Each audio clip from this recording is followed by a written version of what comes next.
you joining me for this presentation on Alzheimer's disease in the Black community. A little bit about myself.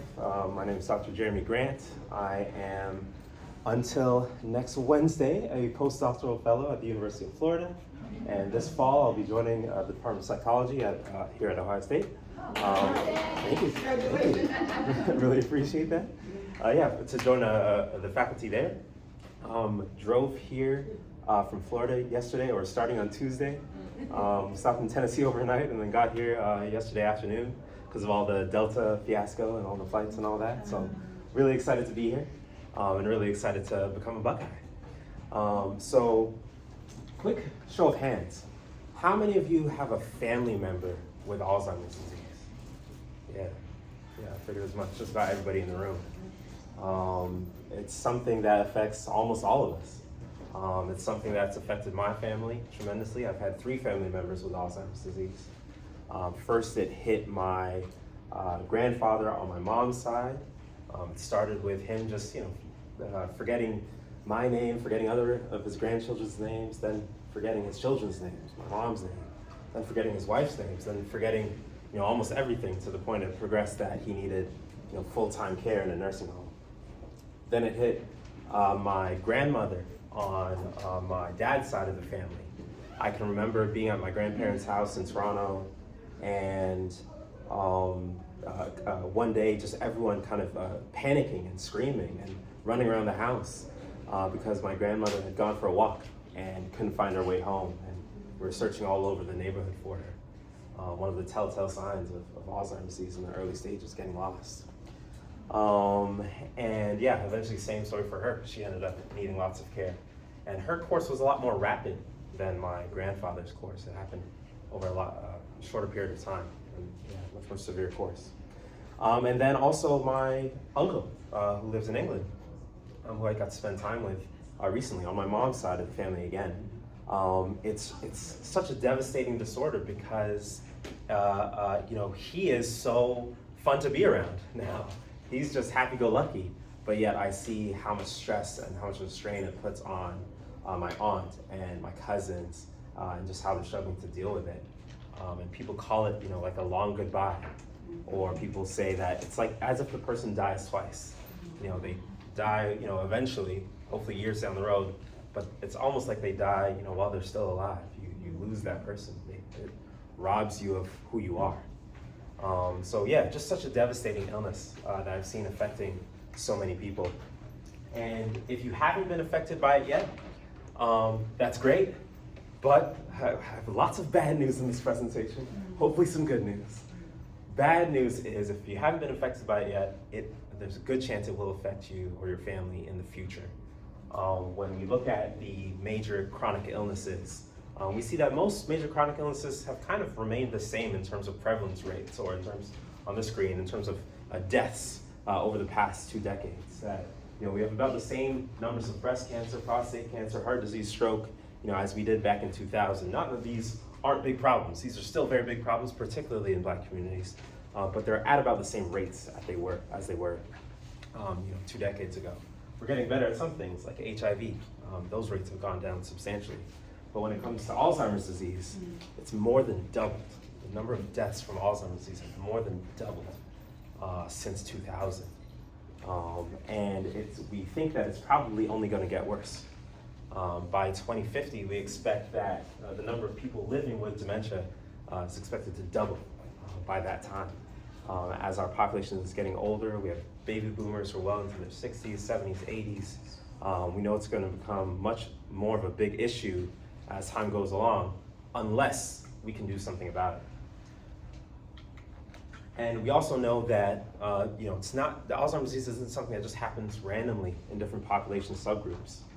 The best estimates say that Black Americans in particular have about twice the risk of developing dementia in comparison to other racial or ethnic groups. And that's what I really want to talk about today. First, just giving a review of what does Alzheimer's disease do to the brain? What happens in the brain when someone has this kind of disease and how it leads to dementia?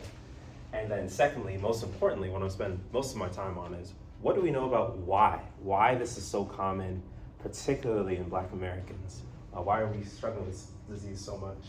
And then lastly, hopefully leave on a good note, talk to you a little bit about things that you can do today to reduce your risk for dementia, reduce your risk for Alzheimer's disease. And if you forget everything I say in this presentation, I just want you to latch on to this one piece. Say it with me. What's good for your heart is good for your brain. Together? It's good for your brain. All right, hold on to that. Hold on to that. It's probably the most important thing that you can leave with for this presentation. Heart health is brain health. So first, what does Alzheimer's disease do to the brain? What do we know about it? I'm going to show you two brains on the screen. One of these is the brain of someone with Alzheimer's disease. The other is a perfectly normal, healthy brain. Take a close look at them. Show of hands, how many of you think that the brain with Alzheimer's disease is A? Okay. How many of you think it's B? Okay, more hands for B. How many of you just don't know? No clue. Great. Yeah, so it's B. It's this brain over here that is the one with Alzheimer's disease.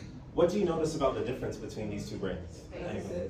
Spacing. Yeah. There's over here, there's a lot more gaps, a lot more spacing in the brain. Yeah, anything else that you notice? Yeah, it's kind of smaller, it's kind of shorter in length, right? Yeah, we can see those differences. So this is just looking at the brain from the top, and this is like what would be seen on like an autopsy table, looking at two brains, comparing them, removed from the skull. And what we know about what happens in a healthy brain is that the outer surface of the brain, what you just saw in a healthy brain, is usually very, very tightly connected. It's usually very, very compact, and that kind of indicates that the neurons, the brain cells, are communicating and are very tightly packed together. They're touching each other, and there's lots of them. And we also see this area of the brain that we'll talk about some more today, the hippocampus, this brain region involved in memory. It's all there and all intact. And what we know that happens in Alzheimer's disease is that there's a loss of brain cells. We call it a neurodegenerative disorder, that there's a loss of neurons. And what happens eventually in the disease is that you can see the outer surface of the brain kind of shrinks, and that's what you kind of saw, all those spaces in the brain, and that it wasn't as tightly packed. And in particular, there's lots of shrinking in the typical forms of Alzheimer's disease in this brain region called the hippocampus. You can see there's like a big gap that happens right there. And the causes for Alzheimer's disease, even after decades of research, we still don't fully understand exactly why it happens. We do know what happens, and what happens particularly on a biological level. We don't have 100% certainty that this is the exact cause, but we know in particular that there's a substance called amyloid beta, that builds up in the brain and kind of clumps together and inhibits the function of our brain cells, of our neurons, and kind of forms outside of these brain cells and kind of eventually leads to destroying them and spreads. Usually, in the typical forms of Alzheimer's disease, starts around the hippocampus or in certain areas of the brain, but eventually spreads to kind of encompass the entire brain. So that's a term you'll be hearing me talk about a little bit more today, amyloid, this particular protein that's involved in Alzheimer's disease. And there's other biological processes as well. It used to be the case that you could only determine if someone had Alzheimer's disease after an autopsy. You can only really, and that's still somewhat true. We can only 100% confirm what the biological cause is after autopsy, but now more technologies have been developed so that we can detect, in particular, amyloid at earlier stages, well before someone passes away. Things like an amyloid PET scan, a type of brain imaging scan, where someone goes into a brain scanner and the areas of the brain that are have elevated amyloid will kind of light up and will be shown on this kind of brain scan. Other things that can be done to diagnose Alzheimer's disease early from a biological perspective, a lumbar puncture, being able to draw out cerebrospinal fluid, the kind of fluid that surrounds your brain. And more recently, things like blood tests. This is very, very, very new over the past few years. Just getting a simple blood test, there's specific kinds of analyses people can do to find traces of amyloid and determine if they're elevated or not. Much less expensive than going through a PET scan, and much less bothersome than having a lumbar puncture down in your lower back. But much more research is needed to find out if these biomarkers are, how sensitive they are and how well they predict what happens in Alzheimer's disease. Probably the second most important thing I can tell you in this presentation is that before I got into this research, when I thought of Alzheimer's disease, I thought memory problems. Like that's the first sign. Look for an older adult with memory problems. But now we have pretty conclusive evidence that memory problems is one of the things that happens relatively later in the disease itself. It's one of the first clinical signs that we see. But from a biological perspective, we know that Alzheimer's disease can start up to 20 years before any noticeable symptoms. Right, let that sink in. So when I'm talking to patients and we kind of look at age 65 as kind of the marker as, okay, that's when we're kind of going to be getting concerned for typical forms of Alzheimer's disease. Could be starting in your 50s, maybe late 40s from a biological perspective. And it just gradually builds and builds and builds over time until it reaches a threshold where you start experiencing cognitive problems. So these dark green lines over here kind of indicate the time when detectable cognitive problems happen. But there's all kinds of biological tests we can do now, including amyloid PET scans and other kinds of things where we can detect it a lot earlier. So it's kind of good news to be able to detect it early, also kind of very scary, and also has lots of implications that we're still kind of working through. I see a question in the back. Yeah, because it kind of brings to mind for me when you talk about the early detection. So for our family that experiences with early onset Alzheimer's, my sister, so it was in her 50s, Yeah. 50s, meaning probably several, maybe a couple decades before that some of these might have been there. But there wouldn't be those recommendations typically about any of that. And I don't know if you'll get into that, but your thoughts or guiding on as you get to it, how do we do this when there is that early onset? And she's very advanced and not able to take care of herself. Exactly, and how old now? 57. 57, yeah.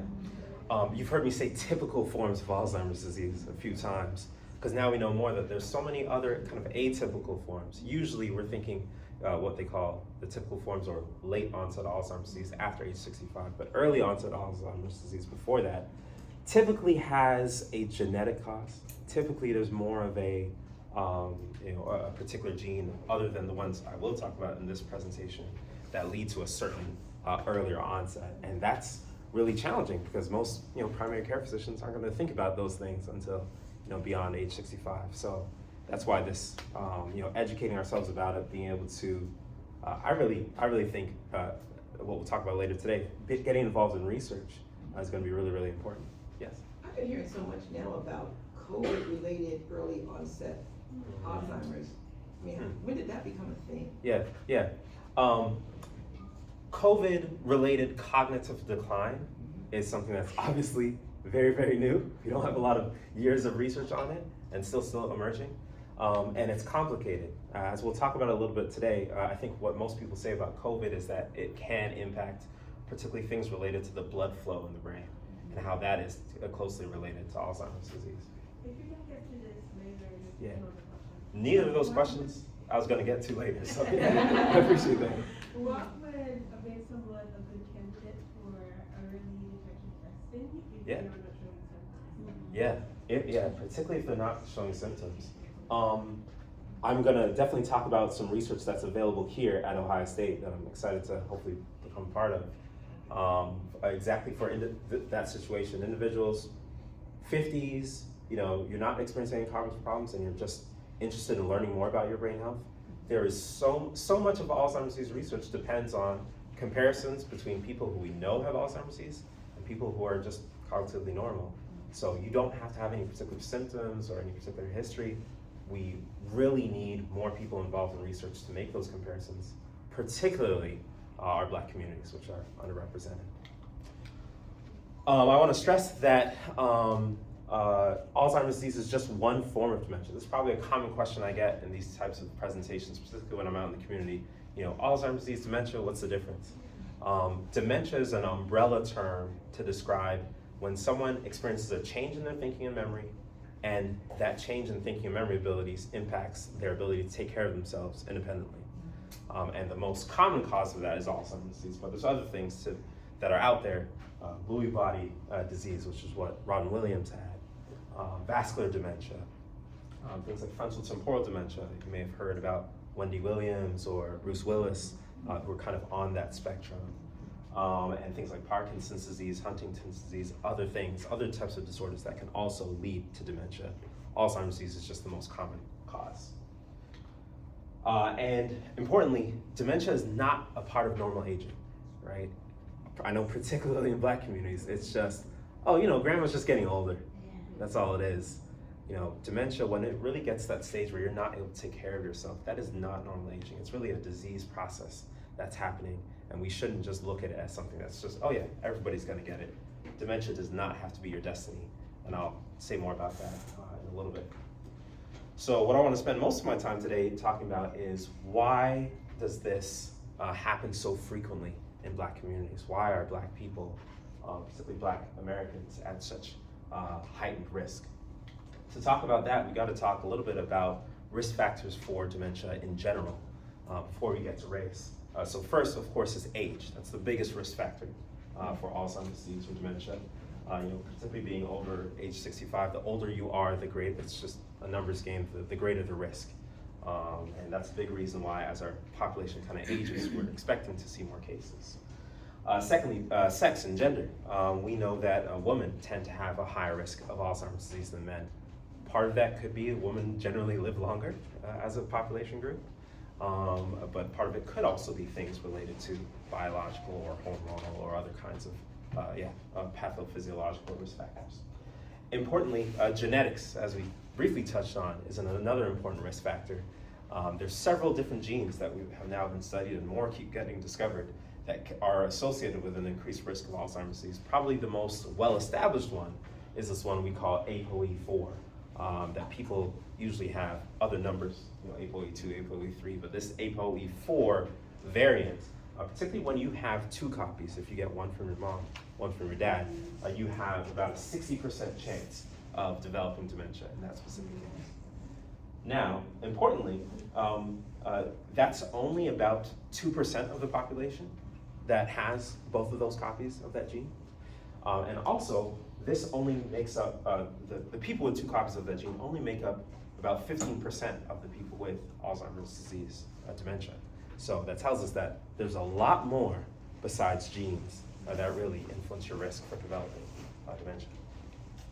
And then the next risk factor, race, right? Is race, can we really consider race to be a risk factor for Alzheimer's disease? I see a question back before I go on. Yes, quick question regarding gene that you referenced. Yeah. Is that testing available? Is there, for someone who may have had dementia in their family, are they able to go and see if they have the two copies of that gene? Mm-hmm. Yeah, and I'll mention an opportunity that you can have to do that. And outside of research, that would be best done with a genetic counselor who can talk more about the details of the risk factors. And I'm fairly certain genetic counselors are available through the medical centers here. But yeah, it's something that can be done. But importantly on that, even if you get the information that, yes, I do have both copies of this gene, or one copy, right? I want to emphasize, we'll talk more about this, that there's so much more that influences your risk than just that. Importantly, race, right? Black people, the common phrase in research that we're have twice the risk for developing dementia or for developing Alzheimer's disease. But as research has gone along, what we've discovered is, some questions to whether, how we should phrase that, how we should describe race as a risk factor for Alzheimer's disease. More recent research has shown that ApoE4, that particular gene that increases your risk for Alzheimer's disease, has a weaker link with Alzheimer's disease risk in Black Americans than it does in white Americans. That it's not as predictive that you will develop dementia among Black Americans. And also, across racial groups, people with higher levels of African ancestry, so whether you're, whatever your ancestry is, whether you're mixed ancestry or whatnot, the higher your level of African ancestry in terms of your genes, the lower levels of amyloid are found on PET scans. And this is an emerging finding that we're seeing, is that when Black people get involved in research, we tend to have lower levels of amyloid. Now that should give you pause, right? I just said, Black people have a higher risk of Alzheimer's disease, but the thing that causes Alzheimer's disease, we have less of. Wow. How can that be, right? If it's not our biology that puts us at risk, then what is it? I'm guessing I'm probably preaching to the choir that this will be familiar to most of you, right? It's really the social and structural determinants of health, right, that put us at risk. how a person's lifestyle and a person's environment influence their risk for dementia. This very popular study that came out in 2020 kind of just summarized how there's lots of different, what we call modifiable risk factors, right? What I showed you in the previous screen, you can't change your age, you can't change your sex or gender, you can't change your genetics, you can't change what family you were born into, but in terms of these things listed here, these are all things that are modifiable, either something you can change or something that's influenced by your environment that kind of influences a person's risk for dementia. And what we see here is that, in particular, we also know that Black Americans tend to have higher levels of cardiometabolic disease, particularly in comparison to other racial ethnic groups. So things like diabetes, hypertension, high cholesterol, high levels of obesity, physical inactivity, right? Or things like smoking, right? These other kinds of risk factors that we see are just more frequent in Black communities are likely related to our increased risk of dementia in particular. Some research has shown that it's far less common, or I should say it's more common for African Americans, for Black Americans, to have a mixed dementia, typically Alzheimer's disease and vascular disease as well. Something wrong with the blood flow to the brain, something wrong with, that's typically caused by hypertension, high cholesterol, diabetes, those kinds of cardiovascular or cerebrovascular risk factors. And so that profile is much more common. I'll show you 3 more brains on the screen. Another quick test, right? One of these is a normal brain. This is a MRI scan taken from the top of the brain. One of these is a normal brain. 2 of these are brains with Alzheimer's disease. How many of you think the brain that's normal, or how many of you think that it's, let me pick one, B, the brain that's normal? Okay, how many of you think C is the brain that's normal? Okay, how many of you think A is the brain that's normal? Okay, a few more hands for A. Right, A is the normal one.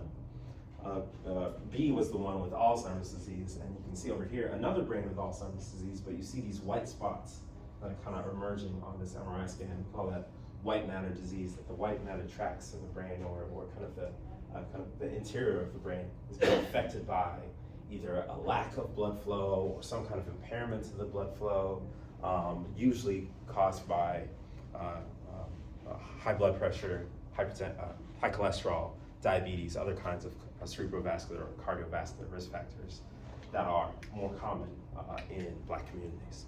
So that's the kind of thing that we see, that we kind of have, it's not necessarily, the research is still going on and still we don't know the answer fully, but it's not necessarily that we have higher levels of Alzheimer's disease or pure Alzheimer's disease, but we have higher levels of dementia because there's multiple pathologies happening in our brains at a higher rate.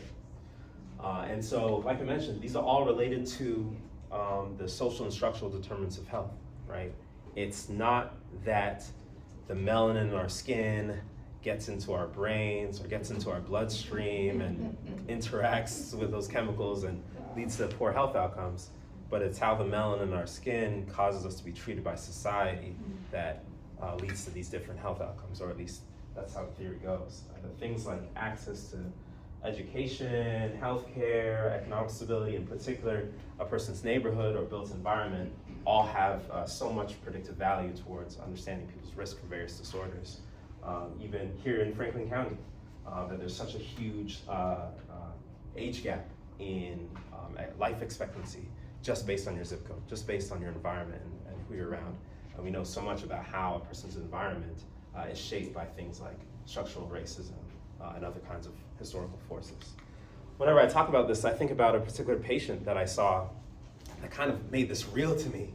I did my PhD at Wayne State University in Detroit, and I was at a clinic where part of my job is doing neuropsychological assessments, diagnosing people with dementia, and patient after patient, I was seeing, we were diagnosing mild dementia, moderate dementia, severe dementia to people in their, usually we think about that in 80s, 90s, 70s, but we were diagnosing people in their 60s, diagnosed someone with moderate dementia at age 58, and and it wasn't a genetic cause or anything like that. It was one of those vascular and Alzheimer's disease causes we thought at the time. So diagnosing people really, really early. And then one day I had this patient come in who was the oldest patient I saw in that clinic. He was 85, And I remember preparing for the case and just being like, oh, this is gonna be really tough because this is the oldest patient I've seen. You know, of course, not all 85-year-olds have dementia, but in this clinic, the older you were, the worse the outcomes were. So I thought, oh man, this is really gonna be heartbreaking. To my surprise, he was completely normal. Completely normal. He was also one of the few, I think one of two white people that I saw in that clinic. Everyone else I saw in that clinic was white. And that's when it really jumped from the textbook and into my real life. I'm like, oh, this is what we mean. This is what we're talking about. And it's not just the fact that he was white. It's the fact that he came from a neighborhood called Grosse Pointe, Michigan. If you know anything about Michigan, Grosse Pointe is that's where Henry Ford lived. That's where the mayor's house actually is. Really one of the most affluent places in the country, and certainly one of the most affluent places in the state of Michigan. He was born and raised there in comparison to all the other patients I saw who were born and raised in the city of Detroit. And it just showed me that his risk for Alzheimer's disease probably had so much to do with his neighborhood and his environment and his access to resources, and also probably had so much to do with decisions that were made by his parents, by people who came long before him. And so much of the time when we look at these racial disparities, we look at Black people in these inner cities and we say, you need to live healthier, but there's so much about a person's environment outside of their control perhaps that also has such a huge influence. And Grosse Pointe in particular has the largest gap in median income between any two neighboring school districts in the United States. If you've ever been there, you drive from, once you leave Detroit and go to Grosse Pointe, it's like two completely different worlds. And I saw that in my clinic and the patients that I was seeing.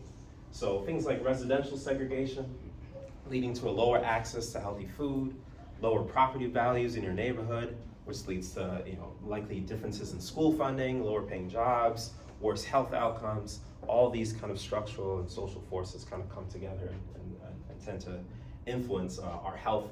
And this is across different health conditions, whether it be cancer, whether it be cardiovascular disease, whether it be the maternal birth mortality rates. All those things are kind of related. And specifically when it comes to Alzheimer's disease and brain health, new research has shown that living in a disadvantaged neighborhood is associated with smaller brain size, smaller hippocampal size, and also faster cognitive decline over time. So the neighborhood is really, really important. This is a map called the Area Deprivation Index, and you can kind of see how areas like Grosse Pointe that are affluent now are also the same areas that were marked as promising places for home loans, back in the era of redlining with the homeowners loan corporation back in the 1930s. And here's what that looks like right here in Central Ohio. The places that were advantaged, that are advantaged today are the same places that were advantaged back then. And so it's so much more than just an individual person's behavior. There's so much more to it that leads to these disparities in brain health.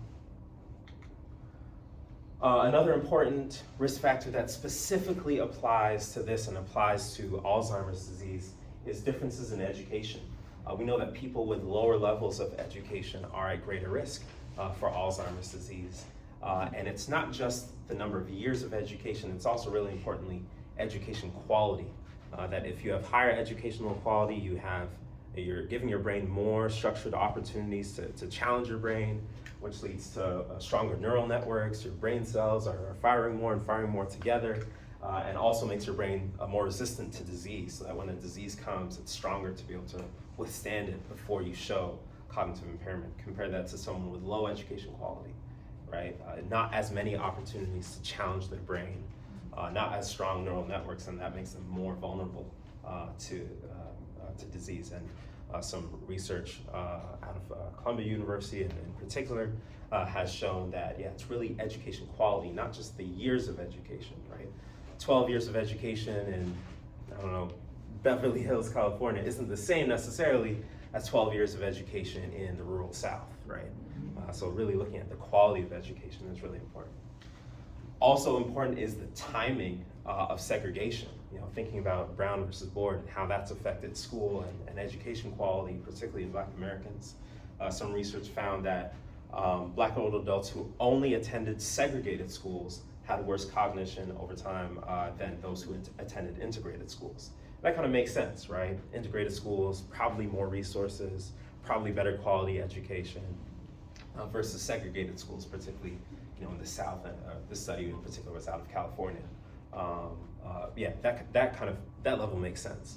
But what they also found was the timing of when someone transitioned into an integrated school. That if you transitioned from a segregated school into an integrated school between the 7th and 9th grade, then you had worse cognition, particularly than those who only had attended integrated and segregated schools, I think it was. So it's not just the change in quality of education, but think about what happens when you go from being in a segregated school to an integrated school. The stress, the peer pressure, or the bullying, or the all kinds of different forces, right? So it's not even just the quality of education, but it's also the mental health, and then the stress that we endure and have endured as Black people. Depression, stress and depression and trauma, other risk factors for cognitive decline over time. Some research that I was involved in showed that dementia rates were 9 times higher in Black older adults who had depression and white matter disease in comparison to those who just had depression or white matter disease, and that the combination of depression and white matter disease led to worse outcomes among Black Americans than it did among white Americans. So stress and biology, they all kind of come together. Yeah, question? I just read a book recently called Grown Woman Talk, and Dr. Malone was talking about the fact that women who did not get hormone replacement therapy are at greater risk of Alzheimer's because of the stress that menopause puts on women. Do you know anything about that? Yeah, there's lots of emerging research now on menopause as a potential contributor to the sex disparities that we see in Alzheimer's disease. But that's a finding I haven't heard of before. Yeah, but it was interesting. She gave a talk here recently, and then right after that, CNN had a report. But all along, in my generation, we were told stay away from hormone replacement because it'll lead to cancer. Yeah. And she said the incidence with cancer was so low as compared to and she said that you were twice. It was like 50% more likely to get Alzheimer's if you didn't have hormone replacement therapy and had the stress of menopause. Right. Which just blew me away. Wow. Yeah. Yeah, so lots of bad news. Grown Woman Talk by Dr. Sharon Malone. Yeah. Thank you for that. Lots of bad news. I did. Hopefully, I can give you a little bit of good news. Okay. I'm gonna give you a little bit of good news, tarnish it a little bit, and then give you more good news. There have been, it's really a brand new era of Alzheimer's disease research. Over the past 3 years, there have been 3 new FDA-approved drugs for Alzheimer's disease. And it's just taken off, and it's really just such an exciting time after decades of really there being little progress, or we only had treatments that could help a little bit with the symptoms, but now these are drugs that actually help clear amyloid and actually have shown at least some statistically significant, maybe not real life significant, but at least statistically significant differences in cognitive decline. I said I'll tarnish it a little bit. One of those drugs is now off the market. The company decided to stop selling it because these drugs cost so much to produce and so much to administer. And 2 others that kind of showed a little bit better results came on the market after that, which led to that decision. One of the important things, the other reason why that drug got removed from the market, one, its approval was very controversial because it was the first big breakthrough, and they kind of rushed it through the approval process a little bit. It wasn't very representative, and one of people's concerns was that it had really huge side effects. Brain bleeds were happening in not in every patient, but in a substantial number. So that was really an important limitation. Another important limitation is that all of these drugs have had very few Black participants in these research trials, right? So take lecanemab, which is a study of almost 900 people. Only 2.3% of those were Black. Right? It was about 20 people that who actually received this drug, right? We don't know enough about how these new treatments influence, particularly our population, right? I don't think it's any different for any, once again, melanin reasons, but particularly for the other things that we've talked about, whether it be risk factors for our brain health, social and structural determinants of health, or or other things, even genetic things perhaps. We don't know enough about that. And there's few Black participants in these studies because one, this is a whole other presentation. We could talk forever about the lack of trust in research in general. Tuskegee, do I need to say more? Many other examples beyond that about why many large research institutions and these drug companies have little credibility in Black communities, and we don't have a good reason to trust them all the time. There needs to be a building of trust. Another important reason is why there's limited participation or representation is because Black participants are often systematically excluded from these studies. Not really on the basis of race explicitly, but oftentimes these research studies, they want to study Alzheimer's disease, so they want pure cases of Alzheimer's disease. I say pure cases because we're discovering, as an aside, that there's far fewer pure cases than we thought. There's a lot more different pathologies that happen in people's brains. But also, they're excluding the people who have lots of white matter disease. They're excluding people with these other pathologies, which more likely tends to be Black Americans. And so in the effort to study pure Alzheimer's disease, it kind of hinders the generalizability of the research findings. Third important limitation, and probably an important take-home one for you and family members, is that these drugs are only effective in the early stages of Alzheimer's disease. When someone has what we call mild cognitive impairment, or when someone's in the mild dementia phase, these drugs show some promise. But after that, once you get into moderate or severe dementia, there's no research showing that those are effective in those stages. And unfortunately, like my story earlier kind of showed, Black people, we tend to get diagnosed later.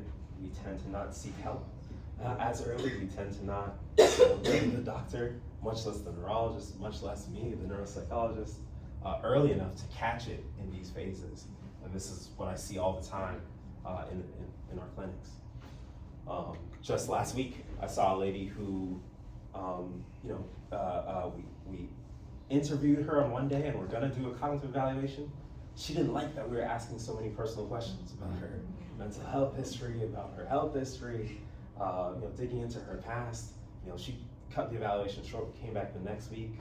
All I could do with her was a brief cognitive screening that has 30 points on it, and if you get 26 or fewer, or 25 or fewer points, that's where we're concerned for cognitive decline.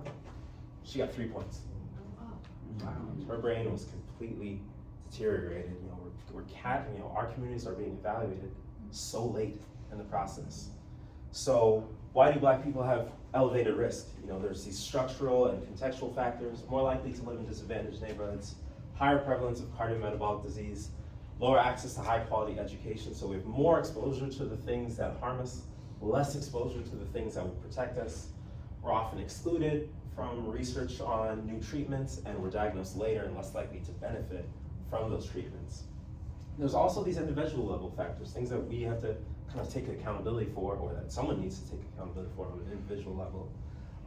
Stress, depression, how we talk about mental health in our communities, how we talk about brain health. Discrimination, perhaps from individuals in the healthcare system. A study showed that something like 50% of caregivers of people with Alzheimer's disease have experienced some kind of discrimination when seeking help for their loved one. And internalized stigma, right? This is an incredibly stigmatizing disorder. It's not something that we like to talk about. It's not something we like to talk about if you're, like the woman I saw from a rural community and born and raised in a rural community in North Central Florida. Cognitive decline is not something we like to talk about if you're the President of the United States, right? It doesn't matter who we are. You are, we are, it's not something that we like to discuss, and something that we feel tremendous shame for discussing. But ultimately, particularly when it comes to Black Americans, we just simply don't have enough data. One of the most prominent researchers in Alzheimer's disease in African Americans makes this point that we can't even be fully confident in this statistic because we don't have enough people involved in research from Black communities to make these comparisons or to find out if there are truly biological causes. So, lots of bad news. I want to leave you with some good news for the time I have left. And I want to briefly just share with you all things that you can do to reduce your risk of dementia as well as if you know someone who's started to experience cognitive decline, these are the same things that can help mitigate any further cognitive decline. I showed you this earlier, healthy brain on the left, a brain with Alzheimer's disease on the right. I want to show you another brain, two brains with Alzheimer's disease, just for the sake of comparison. Did you know that it is possible to have Alzheimer's disease but not have dementia? Wow. How is that possible? Right. Any ideas? Yeah, well, it's possible for a few different reasons. I'll highlight two reasons. One, like I showed you earlier, is the timing, right? Some people, you have, and this is a big debate in Alzheimer's disease research that's raging on right now. So when should we say that someone has Alzheimer's disease? All these technologies have developed, so we can detect it when you're 50 and have no symptoms whatsoever. Now, in research, we could say, well, technically you have Alzheimer's disease, but you don't have dementia yet, right? You might go on to develop dementia. That's one reason, is timing, why someone can have Alzheimer's disease but not dementia. But more good news. Sometimes people can have Alzheimer's disease and continue to have Alzheimer's disease for many years, but not show dementia, not show cognitive decline, right? It is possible. In fact, there was a study, many different studies have shown this, but really in the late 90s, early 2000s, that kind of first showed this concept where take two brains and put them on a autopsy table, and they look alike, and both have traces of Alzheimer's disease, but one person had severe cognitive decline and the other person didn't. And it all has to do with this concept of reserve, that if you live a healthy lifestyle, or if you do things throughout your life that work towards building up brain health, that you can actually have the biological changes in Alzheimer's disease. You can lose brain cells, but the brain cells that left are strong enough to keep you going, that you don't actually experience the cognitive decline. So once again, these modifiable risk factors, you can't control your age, you can't control your sex, you can't control your genes, but these things that you can control, this research study showed that if we could work on these or eliminate these, we might be able to prevent or delay up to 40% of dementia cases just through these lifestyle or environmental things. Some of you may be familiar with Life is Essential 8 from the American Heart Association. Another way of capturing these different lifestyle things that we can do to just generally live healthily, right? It's not really new research or new secrets. What I would probably add to this, Life's Essential 9, if I could say it, is probably cognitive activity. The importance of challenging your brain, which I'll say more about in a little bit. And I'll summarize these in my own way of just saying 5 things that you can do, 5 steps towards promoting brain health, 5 things you can do to prevent Alzheimer's disease, or if you get Alzheimer's disease, help prevent dementia or delay dementia. First, the one I want to highlight, since I'm a neuropsychologist, is cognitive activity. How many of you have heard of the London taxi driver study? One person. Great, I'm excited for you. How many of you have been to London, England? Okay, great. A few people have been across the pond. I used to live there. I was in Watford when I was until about age 5. So I know the city well. Here's London, here's Columbus, right? London is a very, very, very, very complicated city in terms of the roads. In London, if you want to be a licensed taxi driver, you have to take a test called the Knowledge. It has a nickname even. Basically, you have to memorize over 26,000 different points of interest, streets, museums, different points of interest across the city, right? And just imagine how complicated that is, right? And so these are people who are really, really, really challenging their brains in order to get this licensure. And this is all without GPS. You can't, it's just challenging your memory, remembering where to go. If you pick up someone here, where do you go to get here? If you pick up someone there, where do you go to get, different places across town? Becoming a taxi driver in London is an extremely challenging cognitive task. And what they showed, neuroimaging studies showed, that London taxi drivers have larger hippocampi than the rest of the regular population. That the part of the brain that controls memory is actually physically bigger in these taxi drivers, presumably because of how much they've challenged their brains. So an important thing to show that it's, it's beyond education. Having a cognitively demanding job or other kinds of lifestyle activities can improve your brain health. So thinking about someone who uses their brain on a day-to-day basis or does some kind of challenging task like this versus someone who doesn't have to use their brain as much, that can influence your risk. Also, very interestingly, this study showed that the taxi drivers had bigger hippocampi, that part of the brain that controls memory, that was bigger in taxi drivers than in bus drivers. Why would that be? They're going to different routes, yeah. They go to so many different places. They go to so many different places. Versus the bus driver's just doing the same route. Yeah, the bus driver's doing the same route. They got a good control group. We want to get someone else who's driving all the time for their job. But the bus driver's doing the same route over and over again.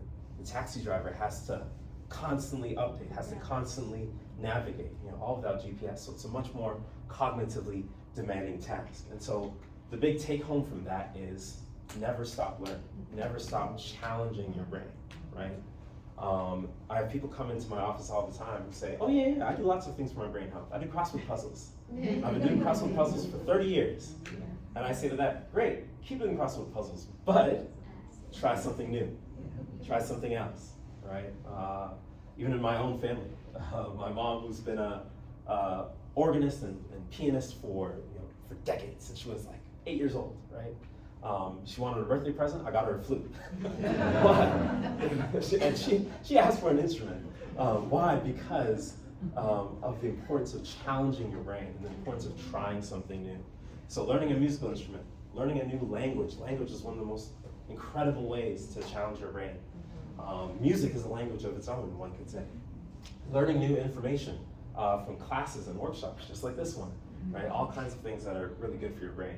And the important thing here is trying things that are new, developing new skills, not just things you've done before. And also because Alzheimer's disease, as we mentioned earlier, it hurts the connections in particular between brain cells.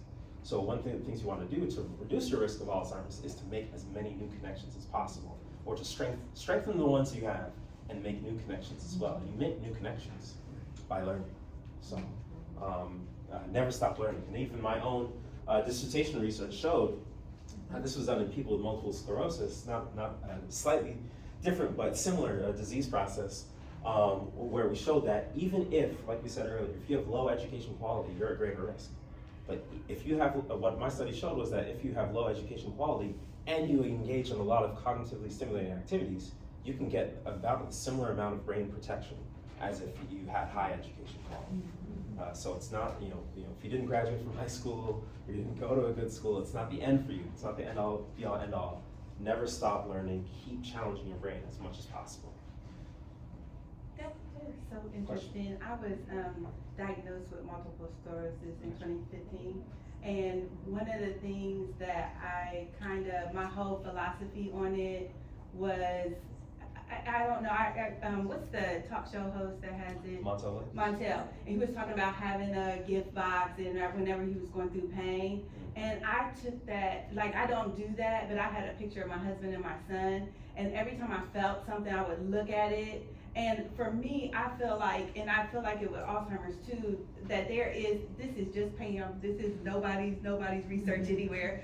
But I just feel like we can access parts of our brain. Like mine, I went to the doctor because of my arm, and I would tell myself like other part of my brain, come on, take up for this, and I have done really well. I am on medication or whatever, but I feel like a part is your attitude too. I do things for my brain. I'm an artist and I do art with folks with Alzheimer's. And I feel like teaching, like you say, when you learn something new and you challenge your brain, you go into other parts that you're not using. Exactly. Yeah. I wasn't planning to get into that, but you mentioned something that I can't resist, which is that what I'm talking about here is really, challenging your brain is really perhaps what we would call cognitive remediation, how to improve your brain function. But you've kind of tapped on something that's also just as important is compensation, right? All right, this part of my brain isn't working so well. All right, come on, other side of the brain, or in MS, my other arm, so to speak, physically or mentally. How do I compensate for any losses in cognitive ability?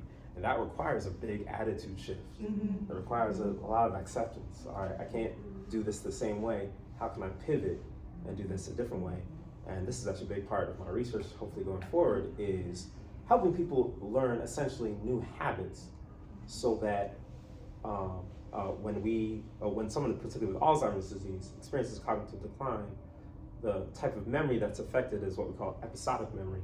You're forgetting episodes, you're forgetting things that happen. But other types of memory, habits, procedures, right? Those kinds of other kinds of memory are preserved for a long time. So helping people develop habits to compensate for any loss of memory. And what I see in that work is, it requires a big Well, I attitude shift. want to say this real quick too. Yeah, Is for I sure. work with at the senior home, and there's a lady there, a younger lady. She's probably maybe not even 60, and she had a lupus stroke.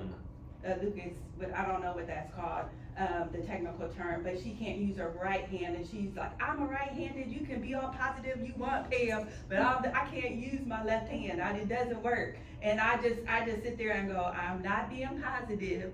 I'm telling you that if you work at it, it's not going to be easy. It might not look how you want it to look at first, but soon you will gain that control and like use that side of your brain." And she was able to do something that she didn't think she could do. Wow. But it's but that's I think that's a lot of what we do with our brain. We get this diagnosis and we think, oh, the world's ending, and the world does because you don't challenge yourself or go after it. Right. Yeah. And it's really, the concept of that we see in stroke all the time, neuroplasticity. We used to think that you couldn't build new brain cells, or that you couldn't make those new connections, but now we know, or particularly as an adult, but now we know, if you just keep at it, you can eventually restore that function, and if not, compensate. Next, on this journey of 5 steps to promote brain health, physical activity. I said this earlier, finish the sentence. What's good for your heart is good for your brain. Exactly, right? Don't forget that. And that really applies to everything else in these 5 steps, right? That the heart and the brain are connected.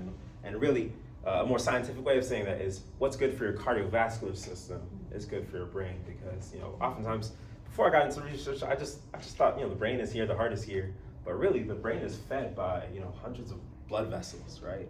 In fact, we know, or the estimate is that your brain is about 2% of your body weight in terms of the actual mass in your body, but takes up probably about 20% of the oxygen that comes into your body. So it's taking the lion's share of the energy.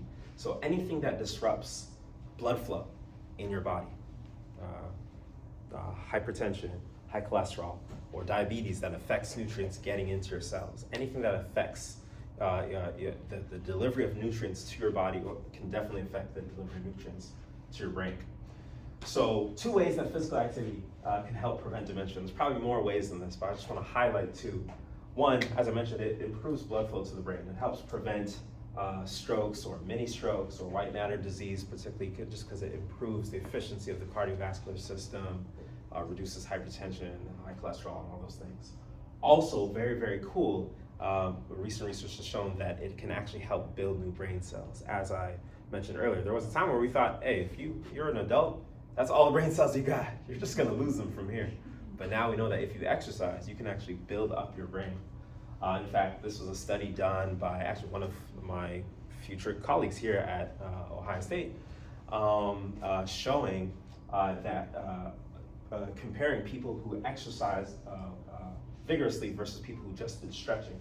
So this line here is people who just did stretching, and this line is people who exercise, who did aerobic exercise. And you can see that over time, the size of their hippocampus was very, very different, right? That if you engage in aerobic exercise, it actually built up the size of your hippocampus more, so that, theoretically, if that person has Alzheimer's disease, they have a bigger hippocampus to withstand the effects of that.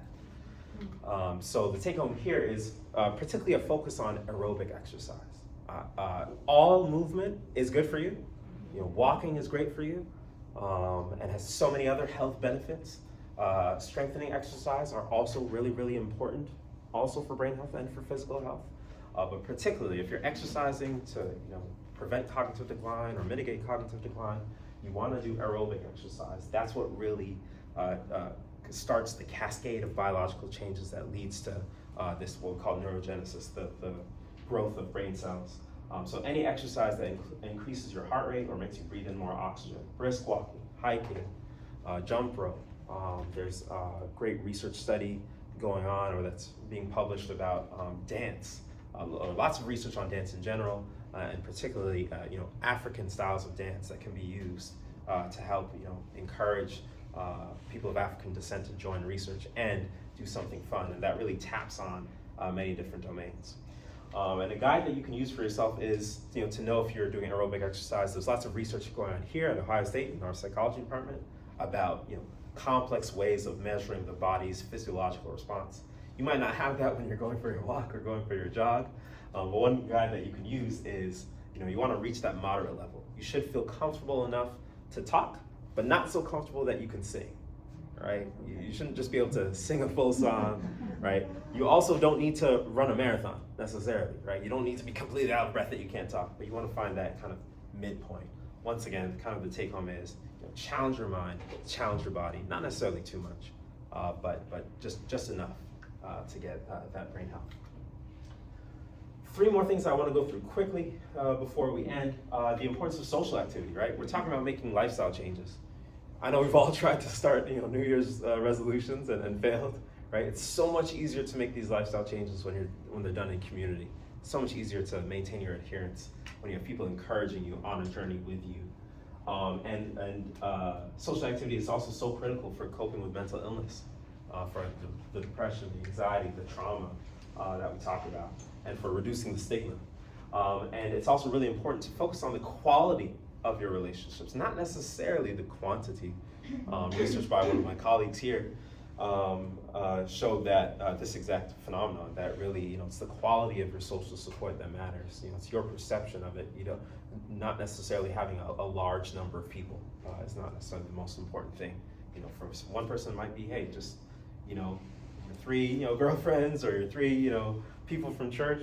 But for others it might be a little bit larger than that. But it's really the quality that matters.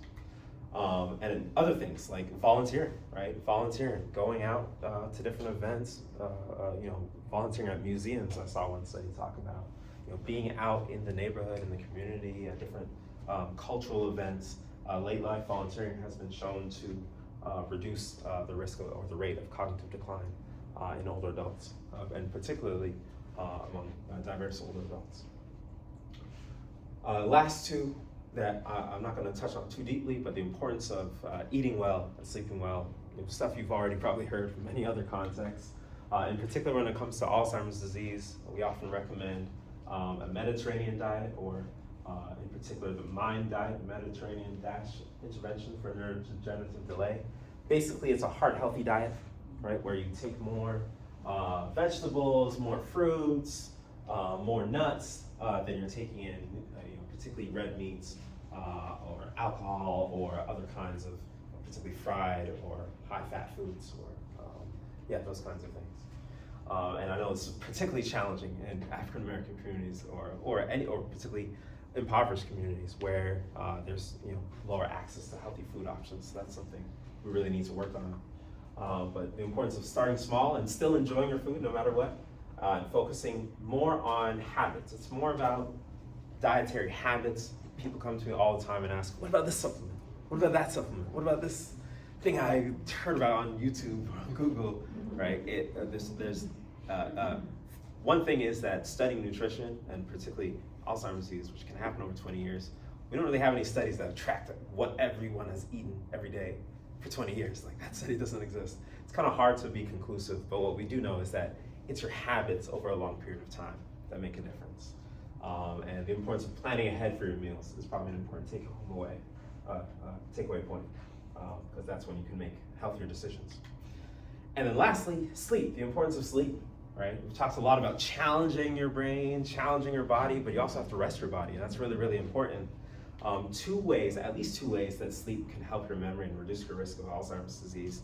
We know that good quality sleep, or at least there's some research showing that good quality sleep can help clear amyloid and Amyloid, I forgot to say this earlier, is something that's actually present in everyone. It's a dirty little secret as Alzheimer's disease researchers, but it kind of accumulates and there's too much of it in some people's brains and they go on to develop Alzheimer's disease. So you want to be able to clear that away, and one of the ways you do that without using these new medications that are out is getting good quality sleep. And then secondly, importantly for memory, when we sleep, that's when memory consolidation happens. That's when our memory becomes organized, right? And if we think about, we often talk to people about memory as a 3-stage process. First, you have to take information in, then you have to organize it and kind of store it, and then you have to be able to retrieve it later. And oftentimes we're just focused on the retrieval part. I can't remember anything. Sometimes it's because the part of your brain, hippocampus, that controls memory is deteriorating. Maybe that's why. But other times it's because the information wasn't organized well. Maybe you're distracted, maybe you're depressed, maybe you're stressed, maybe it's another medical condition. And oftentimes it's poor sleep. That's hindering your ability to kind of organize what you've remembered during the day. And so the importance of sleep hygiene, no time to go into all these right now, but probably the most important metric, other than advanced, getting a sleep study, which is an option, or looking to see if you have sleep apnea. We also see that people who start using the CPAP machine, they often show big changes in cognitive ability when their sleep gets better. Other than all those more advanced things, most important question to ask yourself is this: when I wake up, do I feel rested? If the answer is no, you gotta work on it. And that's gonna improve your sleep. That's gonna improve your sleep quality and your brain health as well, right? That's probably the most important thing. So the number of hours, there's recommendations from different organizations. Probably a key thing is, once again, the quality. Not necessarily the quantity, but the quality of the sleep. Do you wake up feeling rested? And we also know that that there's sleep disparities in sleep quality that often follow along with the neighborhood that you live in, the access to what you have around you in your built environment, and also one of the reasons for potential health disparities. So 5 steps to promote your brain health. And when I talk about this with patients, oftentimes the look I get back from people is just like, yeah, this is obvious. like this is kind of stuff we've heard from our parents, probably from your doctor, your whole life. For most people, it's not that they don't know, right? It's that we don't do, right? And that's really where my work as a psychologist comes in, is helping people. How do we get people to do this stuff? Particularly not just one day, not just 1 week, but over the course of many years, to really make a difference in your brain health. How many of you have heard about the blue zones? Oh, yeah. Blue zones. Maybe you saw that Netflix documentary recently. If you haven't, you should check it out. This research has been going on for years. 5 different places in the world, 5 different communities in the world that are longevity hotspots, where people are living, well into their 90s, and not just being alive, but really, really thriving. And being cognitively intact, very, very low rates of chronic diseases, including Alzheimer's disease. My family is Seventh-day Adventist, so I have a lot of friends in Loma Linda, California. And what we see in each of these 5 places is that these brain health activities are a part of the lifestyle. They're just baked into the culture. People aren't necessarily just going to the doctor and hearing about this. It's in their churches, it's in their community centers, it's in their groups. It's just a part of the lifestyle, and that makes adherence so much easier. And I think a main drive for me in my research is, how do we take what we know about brain health in these different places, and how do we bring it here? How do we bring it to places like Hilltop? How do we bring it to places like Whitehall? How do we bring it to places like the Near East Side? And when I think about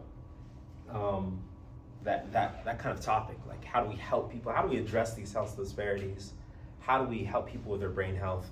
There's kind of this tension that I think happens in the field of my field, neuropsychology, and public health in general, which is kind of like, on one side, we can blame the individual. You have to exercise more. You have to, take more control of your health. It's on you, really. But then, you need to be more like, this person over here who's exercising a lot and taking care of their brain health. And oftentimes when we say that, we're not taking into account their environment. We're not saying, what do you have access in your neighborhood? So there's some people who are on one side saying, it's up to you. You got to do this as an individual. Other people on the other side saying, no, what about the environment? We should really be pressuring our governments and our institutions to make differences for people's health, for chronic diseases, as well as for brain health. And so I don't fully have an answer, but for me, I think right now, my position is, why not both? Right, yeah. How can we do both? How can we do both well? How can we encourage people's lifestyle behaviors, which we know makes a huge difference, while also acknowledging the structural forces that kind of lead to these disparities? And so, really excited to come here to OSU. I'm really focused on, eventually down the line, building some kind of culturally tailored, multi-domain intervention to promote brain health and mitigate cognitive decline, particularly among Black older adults, or a better way of saying it, among people who are at risk because of the neighborhood that they live in. I was really excited to hear about the Healthy Community Center that just opened. I was there yesterday. I saw that for the first time. I was involved in an event there. And I think that's a perfect example of a possibility. Let's take the resources of the institution and of the government and the people in power, and let's invest it in the communities that need it most and make it accessible so that we can encourage people's lifestyle behaviors. So I'm hoping to be involved there some more, and particularly focusing on something that's multi-domain, something that involves physical activity, social activity, and mental activity, kind of all three, and that is attractive and useful, particularly for people from Black and brown communities. Other kinds of research, I'll get to in a moment. Other kinds of research that I want to be involved in. Until then, I'll give you a little bit of a preview of that study. Will probably take a little while to kind of develop and think about. More recently, really happy to share, last Friday, I was awarded a grant from the Alzheimer's Association.